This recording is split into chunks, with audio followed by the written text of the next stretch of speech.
తప్పకుండా మూల్యం.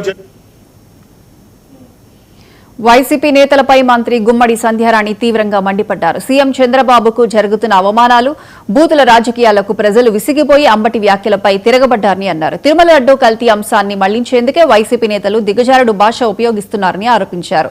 దమ్ముంటే 11వ తేదీన ఉదయం 11 గంటలకు అసెంబ్లీలో కల్తీ లడ్డూ అంశంపై చర్చకు రావాలని మాజీ సీఎం జగన్ కు ఆమె సవాల్ విసిరారు.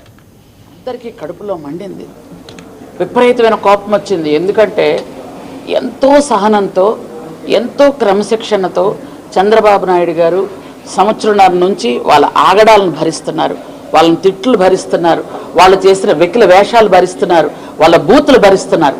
అయినా భరిస్తున్నాం కదా అని విపరీత ధోరణకు వెళ్ళిపోతున్నారు. ఈరోజు వాళ్ళు, ఎందుకంటే ఇదంతా డైవర్షన్ పాలిటిక్స్. వాళ్ళు ఏంటంటే తిరుమల లడ్డూ గురించి ఎవరైనా మాట్లాడతారేమో అని భయపడి అంబటి రాంబాబు లాంటి ఒక మనిషిని చంద్రబాబు నాయుడు గారు తిట్టడానికి పంపించారు. ఈరోజు మీరు అందరూ కూడా చూశారు పేపర్లో, క్లీన్ చిట్ ఇచ్చింది చంద్రబాబు నాయుడు గారికి. అంటే ఇప్పుడు కోర్టుల్లో కానీ ఎంక్వైరీలో కానీ చంద్రబాబు నాయుడు గారు అసలు తప్పే చేయలేదని చెప్పితే, మీరు గత 2 సంవత్సరాల క్రితం 53 రోజులు చంద్రబాబు నాయుడు గారు లాంటి వ్యక్తిని అరెస్ట్ చేసి ఇబ్బంది పెట్టిన పరిస్థితి ఆంధ్రప్రదేశ్లో ప్రజలు మర్చిపోలేదు.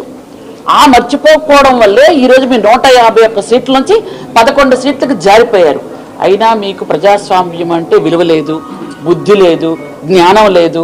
ఇప్పటికీ మీరు వాడిన బూతుల వల్ల, మీరు వాడిన లాంగ్వేజ్ వల్ల, మీరు వాడుతున్నటువంటి బాడీ లాంగ్వేజ్ వల్లే ఈరోజు మీరు 11 సీట్లకు వచ్చారు. అయినా ఈరోజు